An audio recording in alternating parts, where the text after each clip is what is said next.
කොහොමද කට්ටිය අතරලක ඉන්නවද මේ මන්නම් පට්ට ඇපියක ඉන්නේ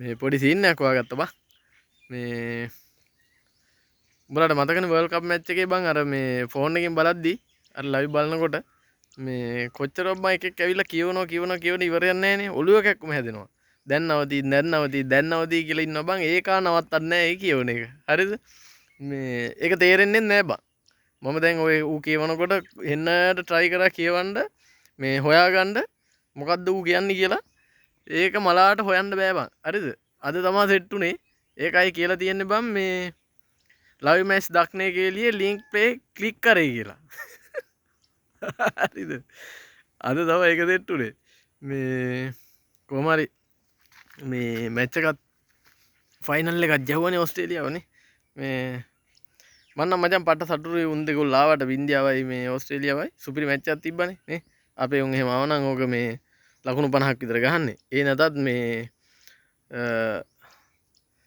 අපේ ඉන්නවනේ මේ වෙන්දේසිකාරයෝ ටික ඉඩන් එහෙම මේ දවස්වල මේ විකුණු උඹලට කන්න දෙන වෙන්දේසිකාරයෝ ටිකක් ඉන්නවනේ රට බාර දීලා තින්නේ උන්ටනේ අපි හරිද උන් ටික ගිහිල්ලා මේ වර්ල්ඩ් කප් එක අපිට වටින්න දුනාට ඔය ඉන්දියාව වගේ රටවල් වලට ක්‍රිකට් ආගම කරගත්ත උන්ට මේ පට්ට වටිනවා මේ වර්ල්ඩ් කප් එක ඒකින්ද මුම් මචං හොඳ ගානකට කතා කරලා ඕක වෙන්දේසිය දානවා හරිද ඒ හින්දා මේ ටැලන්ට් තියෙන ටීම් එකක් නැත්තනම අරන් ගියේ මේ ඒකට සුදුසු හොඳ ටැලන්ට් එකක් තියෙන ටීම් දෙකක්ම ආව මචං ෆයිනල් එකට මේ ඒකෙන් හොඳම ටැලන්ට් එකක් තියෙන ටීම් එකක් දින්නා හරිද මේ ඒ හින්දා මම නම් ඇත්තටම ඕස්ට්‍රේලියාව දිනුවට කැමතියි ඉන්දියාව දිනුවටත් වැඩියි මේ ඊට පස්සේ කියන්න එපා අපේ අසල්වැසි රට මේට කෙලවෙනවට කැමතියි කියලා එහෙම ගන්න මේ ඉන්දියාව ඇත්තටම ඕකේ හොරබොරු කරා කියලා අපි දන්නවනේ මේ ඒ හින්දා ඉතින් අරුන් ඇත්තටම ටැලන්ට්නේ අනික බං 1,30,000ක් විතර ඉන්න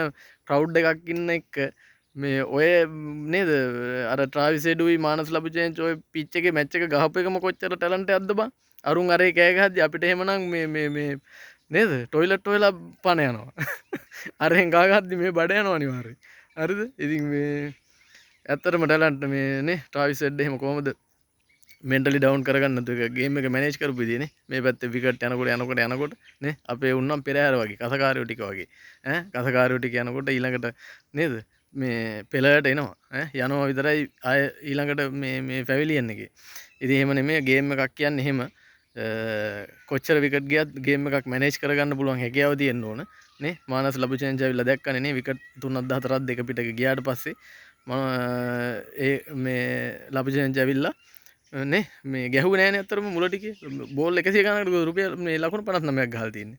ඉතින් ඒව තමයි මේ කියලා කියන්නේ ගේම් එකක් කියලා කියන්නේ ඒකටනේ. හරිද? එතකොට ඒක මැනේජ් කරන්නනේ ක්‍රීඩකයෝ 11ක් දාලා තියෙන්නේ. ඕකේ බැට්මන්ලා 7ක් විතර දාලා තියෙන්නේ. ඒක මැනේජ් කරන්න. කොච්චර ලකුණු ප්‍රමාණයක් ගැහුවත් ඒක මැනේජ් කරලා ගහන්න. ඉතින් ඒක ඕස්ට්‍රේලියාව සුපිරියර්ම කරා. මේ ඒක නෙමෙයි හොඳම සීන් එක කියන්නේ දැන් ඒකටත් මේ ලංකාවේ ඉන්නවනේ ඔය මේ හැලිලියනේ උන් පත හැලිලියනේ උන් හරිද ඔය හැලිලියන එකක් මම දැක්ක ලියලා තියෙනවා අර මේ මිචෙල් මාස් මේ අර කප් එක උඩ කකුල තියාගෙන මේ අර ෂැම්පේන් බොන එකට ඒකට කියලා තිබ්බා ඉන්දියාව දිනුවා නම් හොඳයි කියලා මේ අර කප් එකට ගෞරව කරේ නැහැ කියලා. ඕක තමයි ඉතින් මේ දකුණු ආසියා අධික රටවල් වල හැටියක්. ඕකට කියන්නේ මෝඩකම. මේ ඒ කියලා කියන්නේ මිත්‍යාමත තමයි විශ්වාස කරන්නේ. හරිද? ටැලන්ට් එක විශ්වාස කරපල්ලා. මේ ඔය වගේ ගොන් හැලිලියන්නේ තුන් දැක්කොත් එහෙම මේ පසපැතුනුත් එක්ක hina වෙනවා අපිට. හරිද? උන් විශ්වාස කරන්න බෑ. උන් දිනු වෙලා තියෙන්නේ උන්ගේ ටැලන්ට් එක විශ්වාස කරපු හින්දා.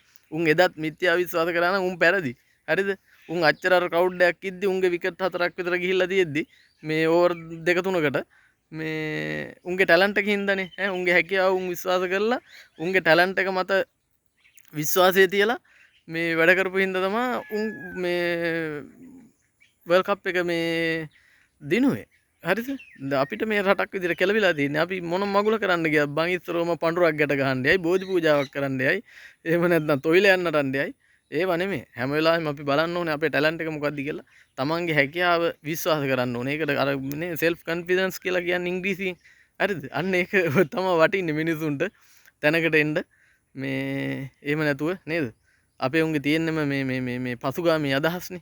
හරිද? කොහෙන් හරි දෙන එකක් නිකන් දෙනකන් මේ දෙන එකක් මේ අරගෙන කණ්ඩ බලාගෙන ඉන්න උන්නේ. හරි? ඒ හින්දා දැන් ඔය මේ පේනවනේ ඔය මේ මේ අස්වසු එහෙම ගන්න යන පොලිම හරි මේ ඉතින් කොහෙන් හරි නිකන් දෙයක් එනකන් තමයි බලන් ඉන්නේ. තමන්ගේ හැකියාව තමන්ට කරන්න පුළුවන් දේ තමන්ට කරන්න පුළුවන් වෘත්තියක් කරලා ගොඩ යන්න කවුරුත් කල්පනා කරන්නේ නැහැ. ඒ හින්දා එහෙම කල්පනා කරපු සුළු පිරිසක් ඉන්නවා. උන් එදා හිටියට වැඩිය අඩියක් හරි උඩට ගිහිල්ලා ඉන්නවා. අනිත් උන් තාම ඒ තැන. උන්ට කොච්චර දුන්නත් මෙදාක අපේ උන් හැදෙන්නේ නැහැ. හරිද? උන්ට ඔහොම නෙමෙයි අස්සසුම නෙමෙයි. උන්ට වෙන දෙයක් ඕනේ නැහැ බා ලංකාවේ තියෙන සල්ලි ටික මිලියන 22යි ඉන්නේ. ඔක්කොම එක ගොඩක් ගහලා හරිද? ඔය මිලියන මේ 22කටම සමානව බෙදලා දුන්නොත් ආයෙ බම් මාස 6ක් විතර යනකොට මේ ඔය හිඟා කන මට්ටමේ ඉන්නේ උන් ඔහොමම තමයි. හරිද? දැනට ඔය සල්ලි තියෙන යමක්කමක් හම්බ කරන්න තියෙන උන්ගේ අතට ආයෙ ඔය සල්ලි ටික යනවා. හරිද? ඒක තමයි ඇත්ත කතාව. මේ ඒක එහෙම වෙන්නේ බං මේ ඒ මිනිස්සු ඒ ලබා උපන් හැටි එහෙම නැත්නම් ඒ මිනිස්සුන්ගේ කර්මෙ හින්දා නෙමෙයි. මේ උන්ගේ සිතුවිලි හින්දා. හරිද? මේ උන්ගේ තියෙන පසුගාමී අදහස්. හරිද? එහෙම එකෙක්ද ගොත් තමයි අරකල් ලියලා තිබ්බේ. ඒ හින්දා ඕස්ට්‍රේලියාව වගේ රටවල් වල නවසීලන්තේ ඕස්ට්‍රේලියාවනේ ඒ වගේ රටවල් මචං මේ එංගලන්තේ මේ උන් ඔය මිත්‍යා විශ්වාස කරන උන් නෙමෙයි. උන් තමන්ගේ හැකියාව විශ්වාස කරන උන්. මේ ඒ හින්දා ඔය වගේ ගොන් හැලි කියන ලියද්දි ලියන උන් දැකපුවම ඉනහත් යනවා. මේ ලංකාවේ උන් ඔහොම තමයි. මේ ඔය වගේ මේ නේද මිත්‍යා විශ්වාස කරගෙන කවුරු හරි දෙනකන්නේ බලන් ඉන්නේ. ඉතින් එහෙම නැතුව Tamanට කරන්න පුළුවන් දෙයක් කරලා ගොඩ යන්න බලපල්ලා. කුඹුරක් හරි කමන්නේ කරලා ඒක හරියට කරපල්ලා. කරලා ගොඩ යන්න බලපල්ලා. එහෙනම් ගිල්ලෙන් නම් ජය වේවා.